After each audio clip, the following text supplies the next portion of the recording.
theyeshiva.net. When you speak about the objective of creation, the Nekuda was that all of existence is a transformation, may ayin liyesh, from a state of ayin into a state of yesh. That's the story of creation. The first transition, may ayin liyesh, that's discussed in this Maimer, is the oir going out from a state in which it was kolul b'moyer to go out of the moyer. The light wave is in the solar core and it leaves it. Now this doesn't seem like a tremendous transformation. It's still the light, you still see the sun, it's still connected. But the truth is, as it was put well, it's the mother of all Yeridus. It's the greatest quantum leap because this is where everything ultimately changes. The position of existence going from a state of ayin to a state of yesh.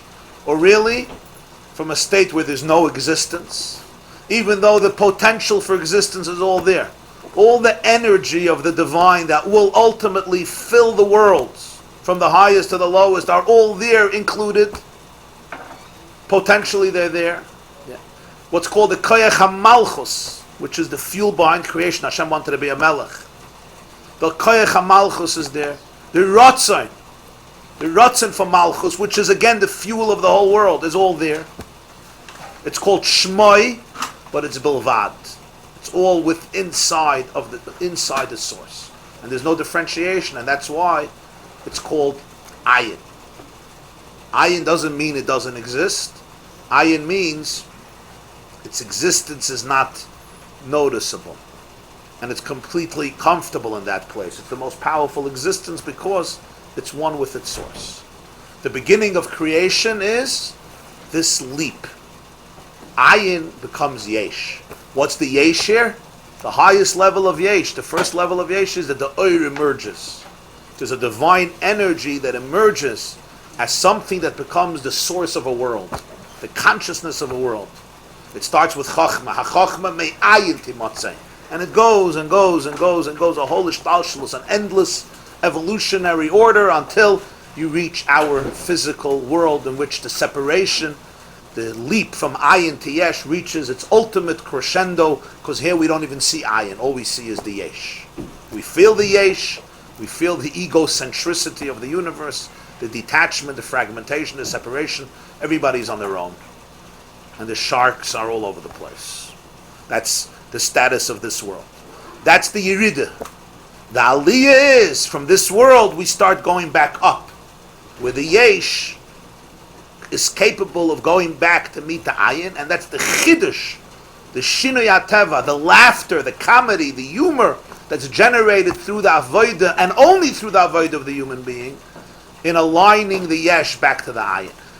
From Ayin to Yesh, that's the natural order of creation. That's the divine act. The human act is Miyesh Ayin. The Rebbeinu Shel Olam creates Me Ayin Liyesh, and we create Miyesh La'ayin, and that's a Chiddush. Because when you're going from Ayin, more Yesh, more Yesh, more Yesh, now you're just fitting into the system. The system of Miyesh La'ayin, this is revolutionary. Revolutionary also in the word of it's a different type of system. In other words, it's going backward. Miyesh La'ayin, this is a Chiddush, this is the Shinui HaTeva. But here he made an important emphasis. And that is, what is Yesh and Ayin? That changes. Down in this world, generally speaking, the Yesh will always be called Gashmius, and the Ayin will be called Ruchnius. Why? Because Ruchnius is basically the core, the invisible core of Gashmius. The deeper you'll go into anything, you'll always find Ruchnius. Gashmius is the outer facade, Ruchnius is the inner core. And the deeper that you'll excavate, you will mine out reality, you'll always find Ruchnius. Take a piece of food, it's a Gashmi. But the deeper you go into the food, you dissect it, you will discover things that are less tangible. And so deeper and deeper until you reach the Dvar Hashem, the divine energy in it. The same is true with every physical thing. On one level, it's complete Gashmias. On a deeper level, with a microscope, you'll see much more subtle Gashmias. You'll reach the molecular level and the atomic level, and then deeper and deeper, you have the Ruchnias.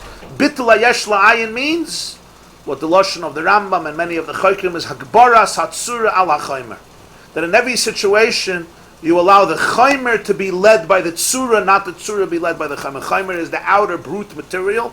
Tzura is the inner form, meaning the substance, the purpose, the functionality of it. You want hagboras hatzura ala chaymer. Life should be meaningful and purposeful. It would be like in eating. One would be eating where you're just zoyel v'soiva for the gluttony of it, and one is the eating has a meaning to it. There's a purpose in it. You respect the inner core of it. You focus on what it really is and what it's going to do to you. And the same is true with every physical thing in the world. And the same is true b'chlal in life. Not to live a life of chitzonius, of externalities, but to live a life of pnimius, of a much more internal life. Generally, that's the division between the outer shell and the inner core. Geshem versus Ruach. And in everything you have the two layers of that itself. There's many levels. What is Gashmis on one level, and is Gashmis a higher level. There's more subtle Gashmis, more subtle Ruchnis. But generally in this world, that's the distinction between the Yesh and the Ayin. The Ruchnius is the divine core, and the Gashmius is the outer facade, the Yesh. However, he says, in a higher world, in a higher state of reality, the Ruchnius is also Yesh. Over there's no Gashmius. The Ruchnius is also a Yesh. What's Pshat the Ruchnius is a Yesh? The spiritual energy is also Yesh. Legabe, the Ayin, as he gives an example, grass is a Yesh. The mazel of the grass, the spiritual guardian angel of the grass, of the blade of grass, or the mazel, the spiritual energy that directs the grass, the program code behind every grass or every flower, every plant, is a ruchni. But that mazel, legabe, the malachim, the ifanim, is a yesh. And the ifanim, legabe, the chayis hakodesh is a yesh. And the chayis hakodesh is an ayin, but legabe, the srafim, it's also a yesh. Why? Because it's the way the ruach, the ruchni is descended into a state where it's more detached from its source, legabe, the higher level, so therefore it's called a yesh. There's 10 levels of malachim. The Rambam says in Hilchos Zeter, there's 10 levels of malachim. The lowest is called Eifanim, then you have Chayis HaKodesh, you have Srafim,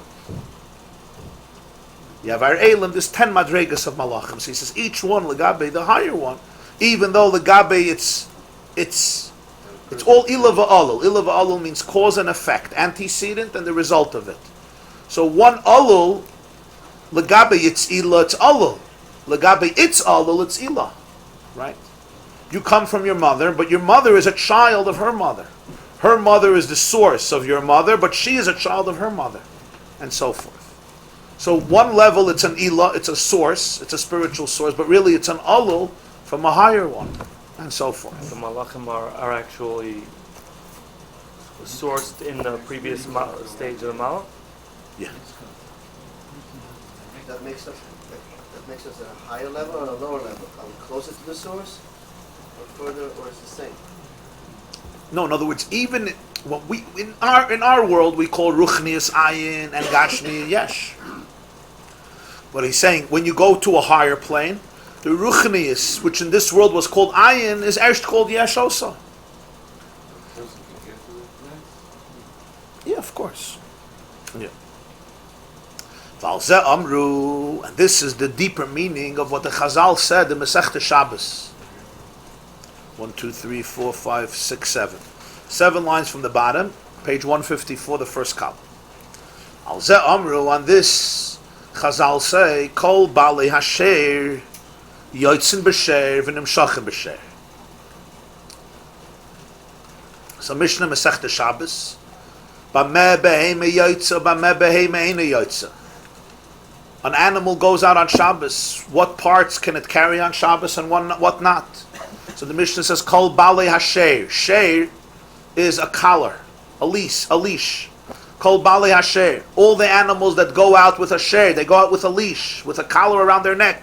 Yotzim b'sher. You're allowed to take them out on Shabbos with a collar v'nimshachim b'sher, and to draw them with a collar. Why? Because this is considered like you go out with a jacket, you go out with a shirt, you go out with pants. Are you going out to Rishus Rabbim? It's not called carrying. This is part of how the human being. You're allowed to walk on Shabbos. You're allowed to walk with your clothes on Shabbos. This is, so to speak, part of the clothes of the animal, if it's Balei Hasher. That's in Pshat. Well, how does it come into this Maimer? Sher is the same letters like Shir, which of course means a song. Shira, Az Yasher Marsh. So he says, Al Zeh Amri, he says it Al-Chatchila, like that's the Pshat. Al-Pi Pnimiyus, in other words, Al-Pi Nister. Kol Balei Hasher Yoitzin B'Sher. What's Pshat? There are those who are masters of music. Balei Hashir. Yoitzin. How do they go out from their status quo? Only through shir, only through music. Shahashir v'hazimra hu b'chinas simcha v'tainuk. Singing, music represents joy, it represents pleasure. Simcha and tainuk. We come now back to Levyasan Zayatzar to L'sachik boy. All laughter, all joy comes, laughter, comedy, humor, the pleasure that the kings used to have from all the circuses. Sometimes it was heinous, the gladiators and the gladiators they would go to, and all the gymnasiums, the jugglers and the bullfights, the animal fighting, and humans fighting animals. I mean, sometimes it's very cruel, but the point was, they were looking for the surprise, the unexpected. Now, some of the despots and the cruel, sadistic Roman emperors, and we never had a shortage of those, the more sadistic and the more gory and the more bloody, the more excitement. Gemara also discusses it in Caesarea. They would have the stadiums where people would sit and cheer. Right? Should you let the slave live or not? The Gemara gives a heter to go on Shabbos because it was Pikuach Nefesh, because there were Jewish slaves over there, and the more the crowd cheers, let him live, they would let him live. But the point here is the hischatshus creates the schoik, the simcha. The greatest hischatshus in the world is, in other words, the greatest source of humor is that the yesh could go to ayin. That the person doesn't have to take his or her ego seriously. That you don't have to take your depression so seriously. That you don't have to take your insecurity so seriously. That's the funniest thing in the world. The funniest thing in the world is, even though you're insecure, and the whole world tells you you're insecure, as somebody once said, just because I'm paranoid, it doesn't mean the whole world is not after me.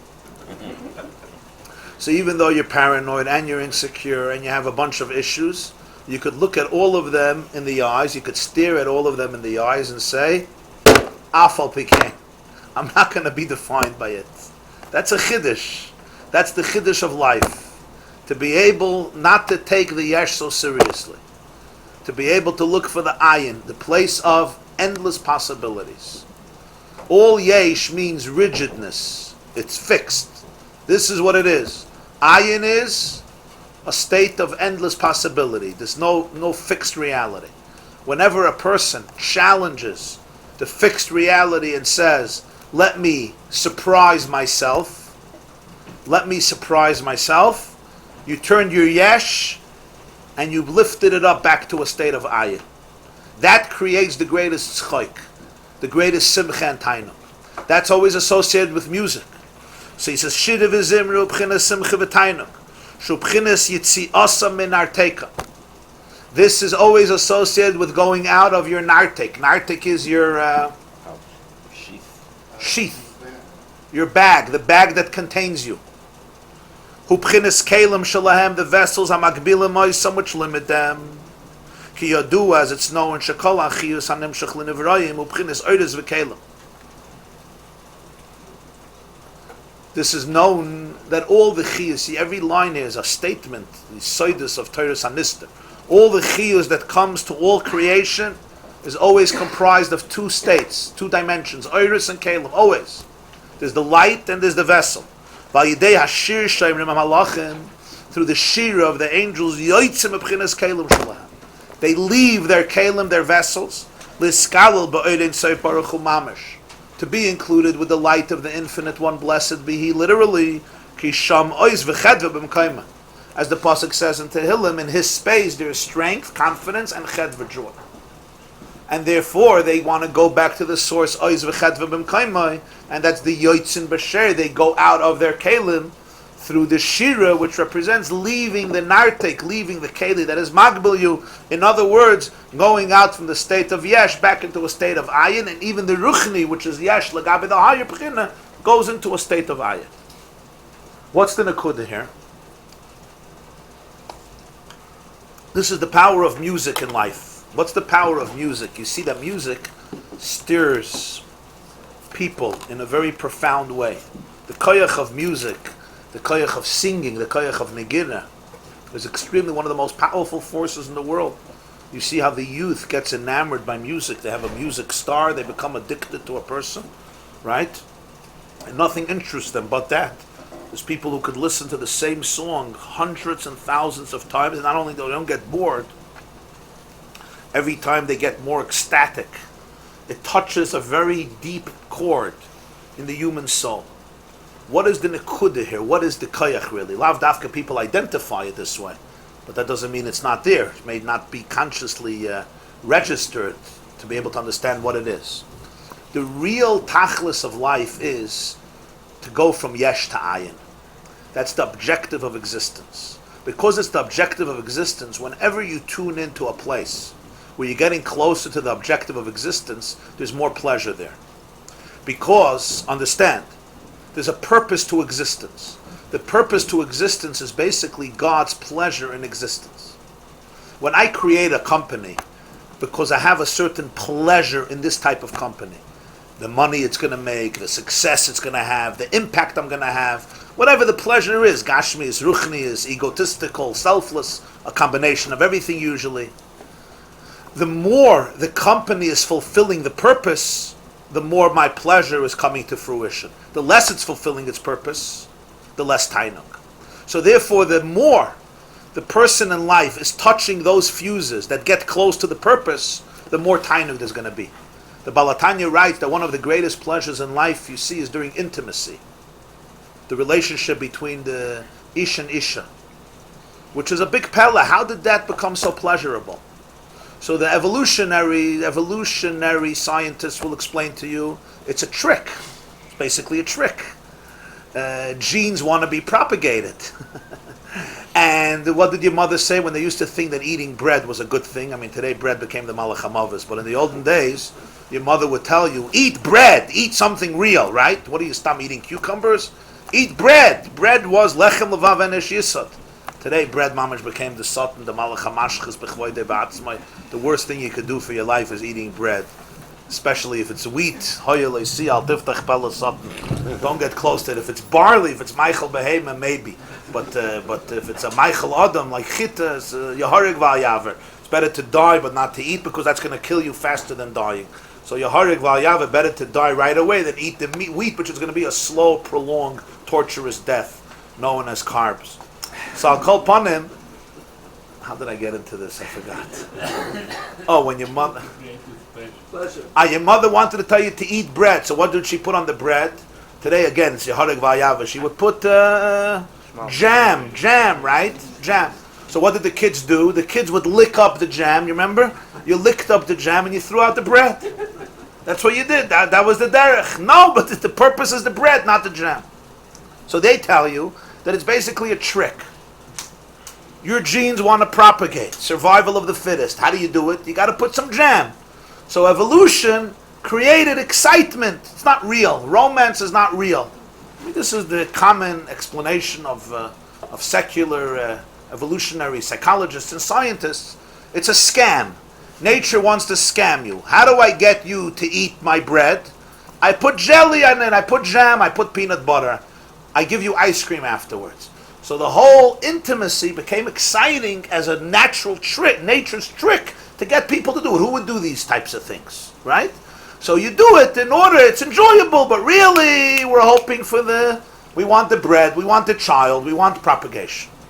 That's one level, but it's really a very cynical, but even though it's highly, highly accepted today in university portals and classrooms and lecture auditoriums and so forth. On a deeper level, it's because wherever you get closer to the purpose of creation, you will always touch the fuse of Tainuk.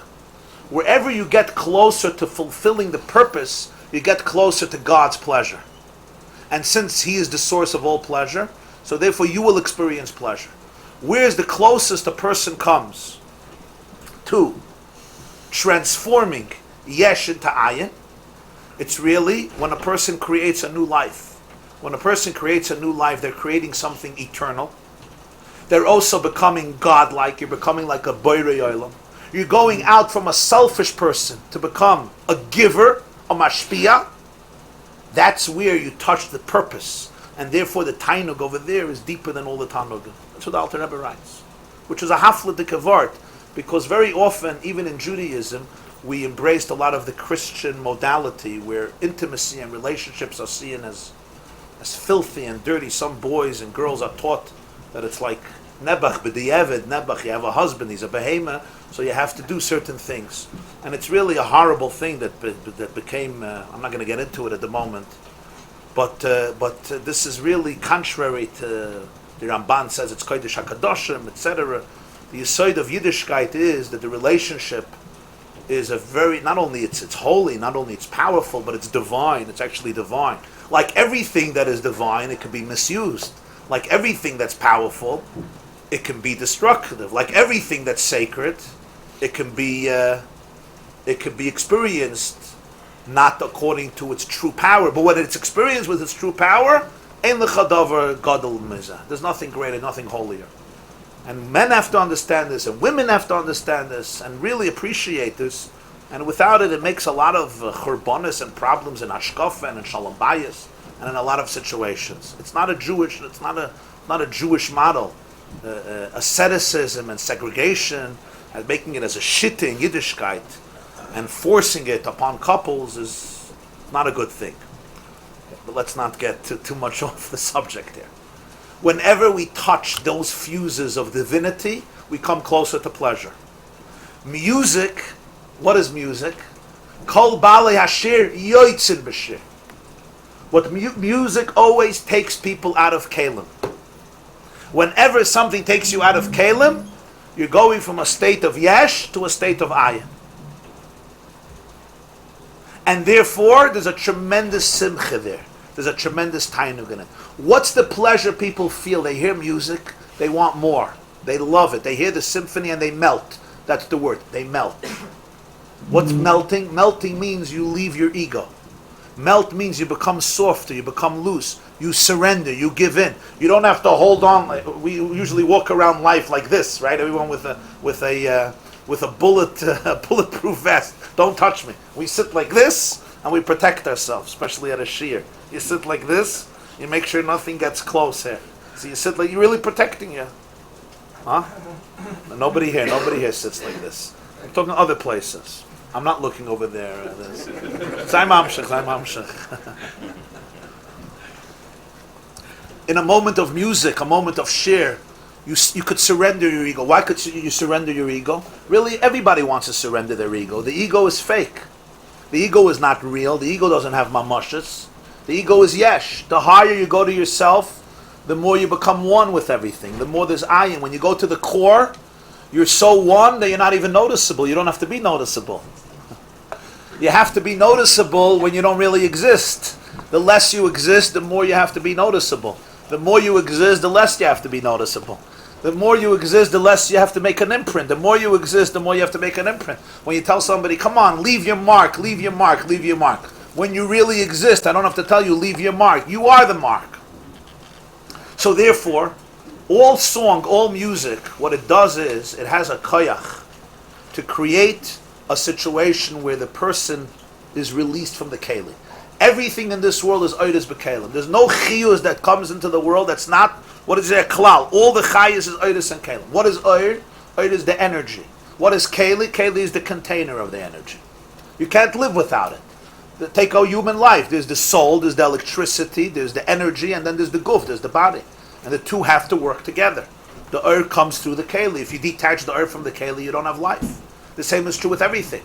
Take music even. You have the musical notes are the kelim. The music itself is the earth. If you want a concert and you want people to play but there's no musical notes, it's not going to work. They need the kelim. When you read a book, the letters, the words, the sentences, the paragraphs, those are the kelim. The message that's contained are the oiris. When you're trying to communicate, the words you use are the kalim. The ideas are the oiris. If you don't have words, if somebody's going to say, I don't know how to tell it to you, you have the oir, you don't have the kalim. Sometimes you have kalim without oir. You have a vision of something, you have a vision of a business, of a company, of an organization. That's the oir. The kalim is, you need money, you need secretaries, you need investors, overhead, you need an office, you need space. And that's where often the headaches become. Oiris are always beautiful because they're ideas. Kalim is, get it done. Come on, give me the container. How are you going to get this done? You have money for it? Oh, I didn't think about money. Oh, really? Well, you need $4 million. Where are you going to get that? Oh, so now sometimes for the next 20 years, you're busy with Kalim and you forget about the Iris. Sometimes people have dreams galore. But in order to get the dreams done, you're calling people 18 hours a day. Most of them are telling you no and that you're crazy. At some point, you're so exhausted because you left the world of Iris, you entered into the world of Kalim. But without Kalim, you don't have Iris. The marriage between Iris and Kalim is the most problematic marriage in this world. The worst shalom bayis between Iris and Kalim. Iris is the artist and Kalim is the businessman. You know what I mean? And the artist always is busy with self-expression, and the businessman says, listen, this is not going to sell. If you don't redo it, it's not going to sell. He says, how can I redo it? I don't care, change it. But it's not me. Tough luck. I don't care about you. I care about money. It's a whole different experience. Oir is the pure energy, and Kali is containing it, facilitating it, implementing it. I have a daughter who's a very good artist. It's impossible.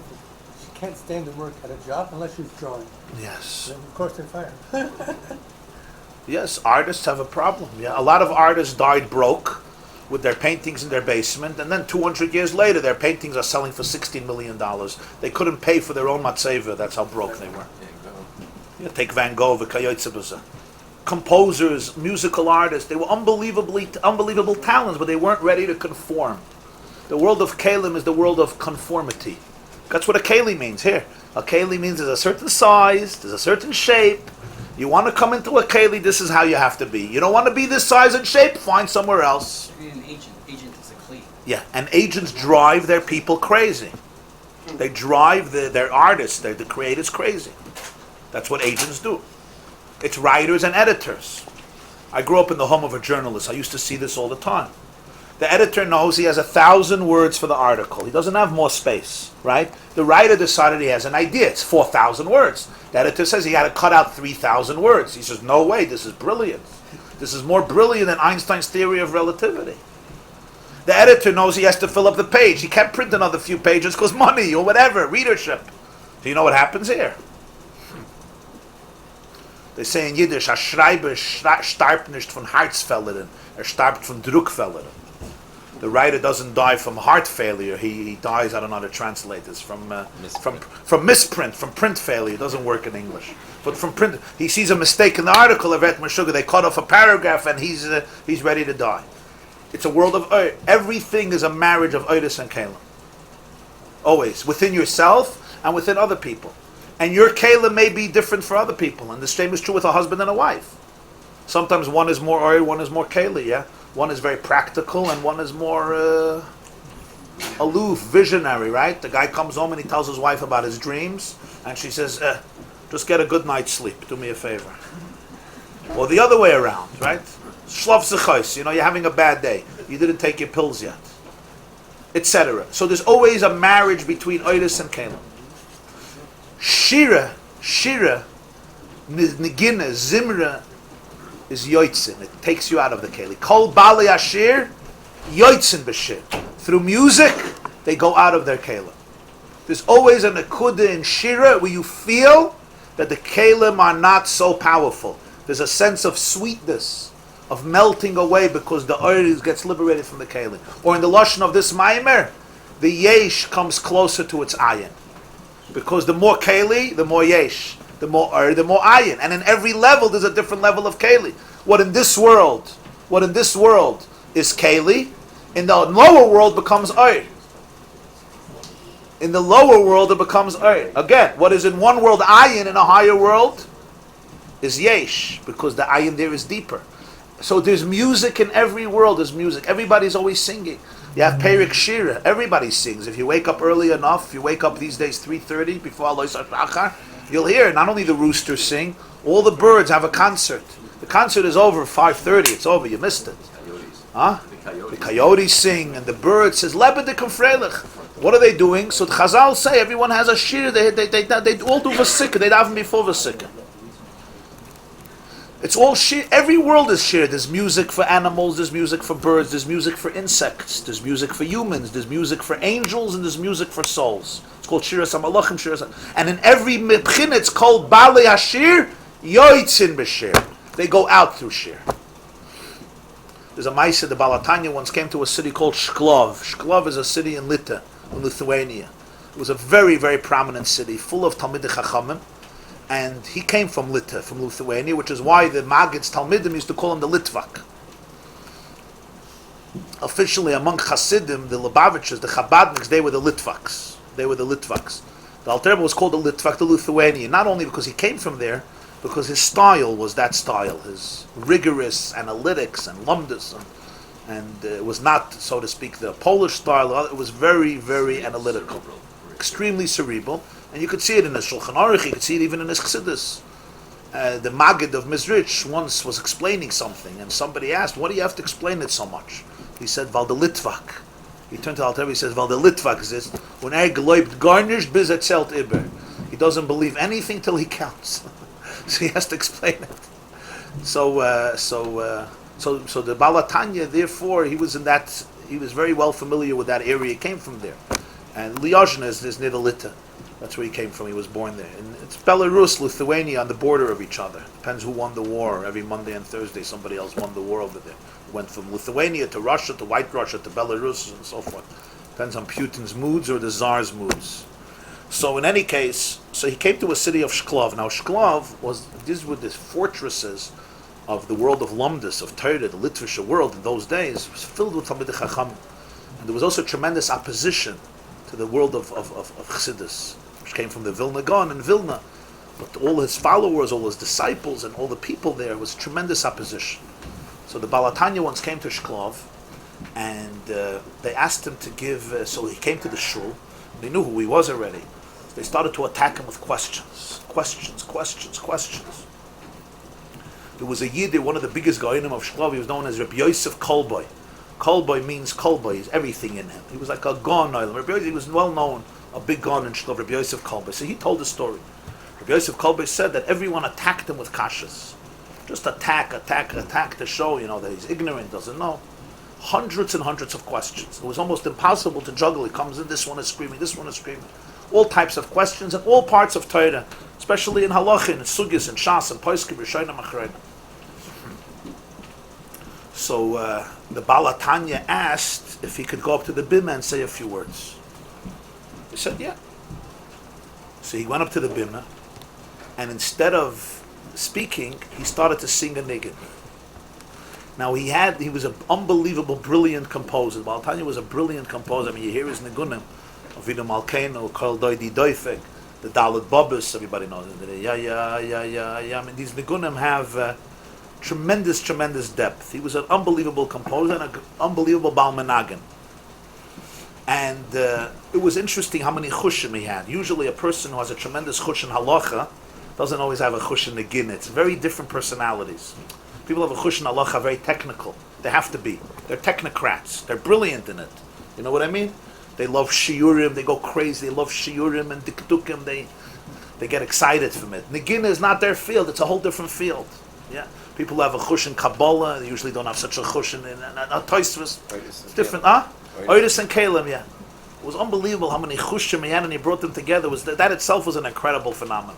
So his chush on Nagina was known, it was legendary. His chush in composing and in singing. So he got up at the Bima, and he sang his niggin. The Alter Rebbe, the famous niggin of the Alter Rebbe, he sang the niggin there. And Rabbi Yosef Kolbe said in the beginning there was a lot of resistance. Yeah? You go into a yeshiva with hundreds of young light, you get to the Bima, Zogar, Reb Shimon Shkop, Reb Shmuel, Reb Akivega, Reb Chaim, Zayna Maram Shif, Rambam, Ashagasaria, Nesivis.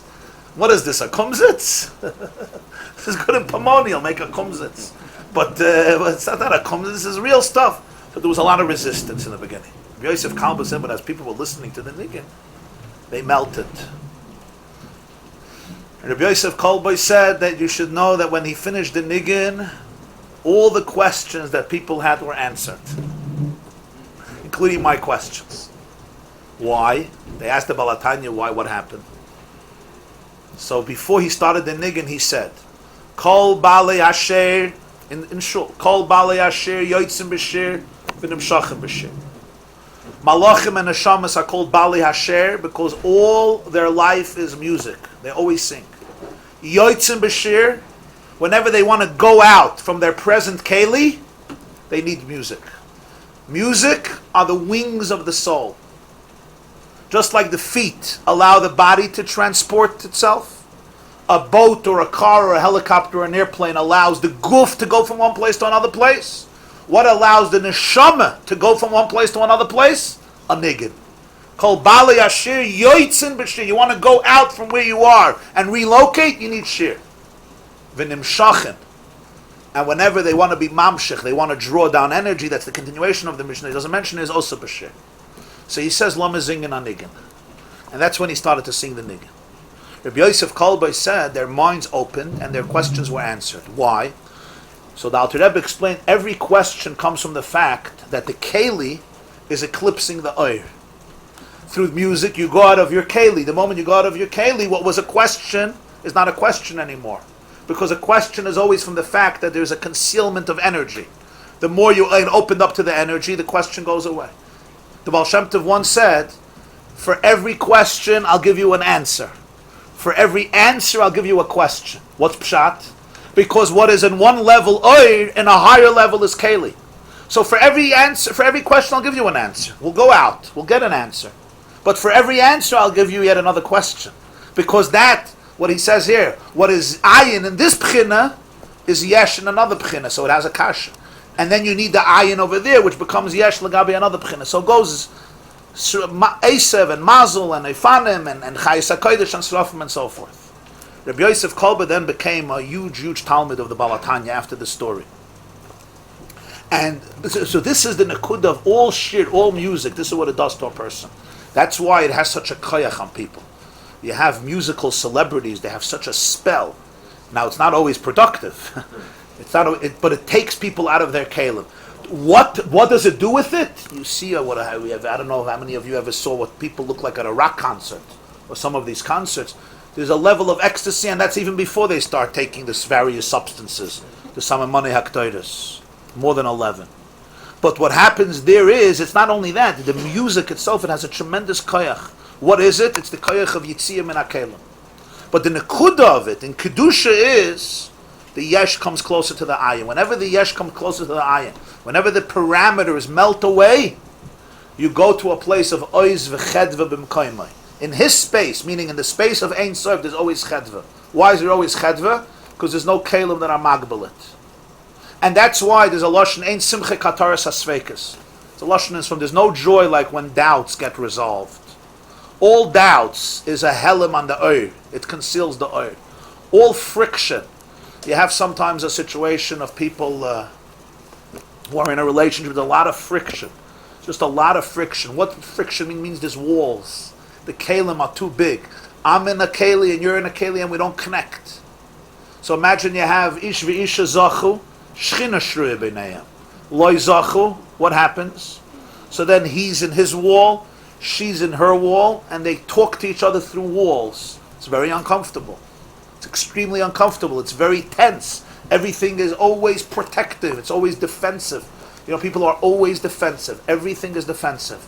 There's no flow. There's no neviah. All shira is, there's a neviah, there's a flow.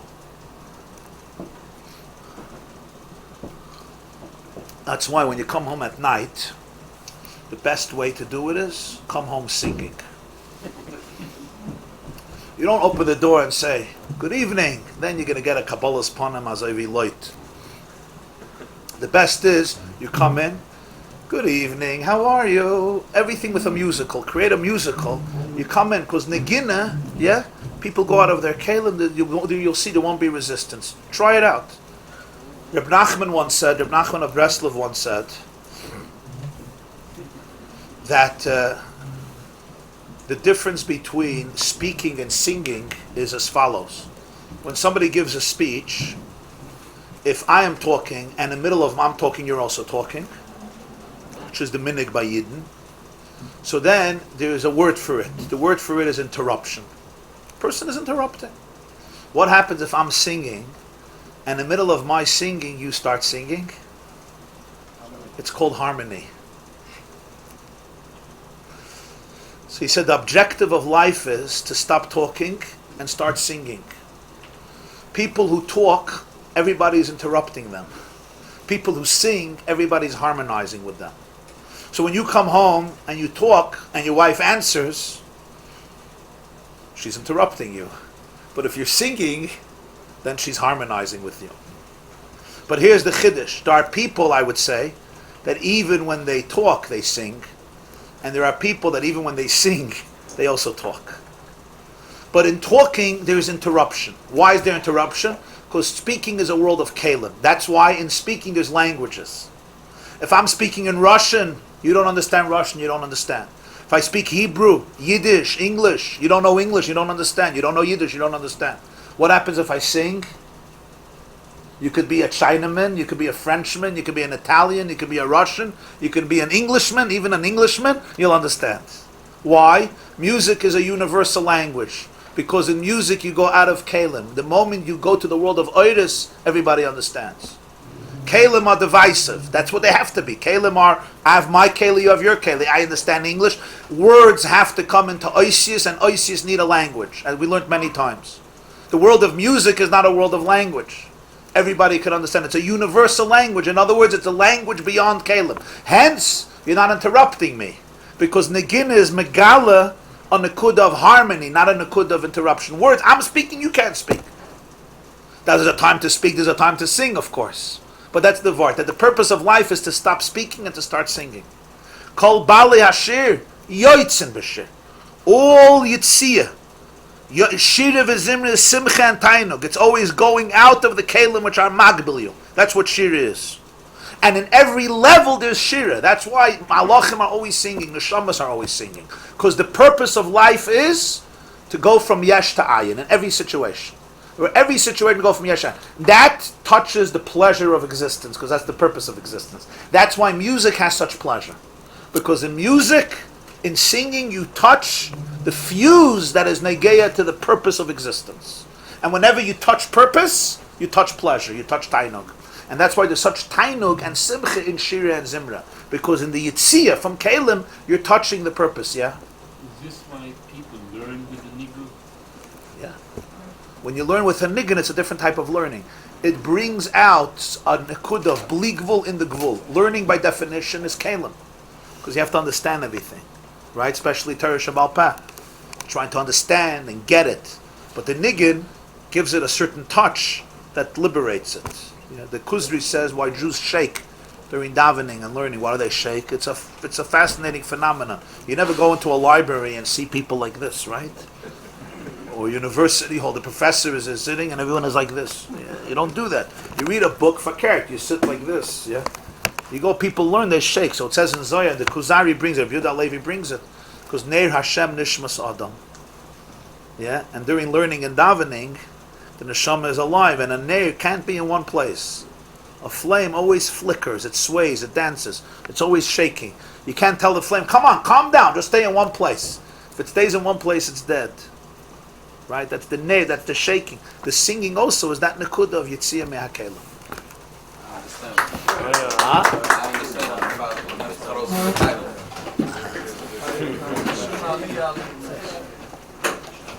The music is less ruchnius. It doesn't touch as much, right? It's not the purpose of it. What? The music is less ruchnius. That's when they need the drugs, right? There's different types of nigunim. There's nigunim that convey ruchnius. There's nigunim that convey dirt. Right. There's still nigunim, but they're still strong. They convey filth. You see it clearly. There are songs that make people holier, and there are songs that make people more wild and brute. Different types of songs. That's why they need the drugs, right? This class is brought to you by theyeshiva.net. Please help us continue the classes. Make even a small contribution at www.theyeshiva.net/donate.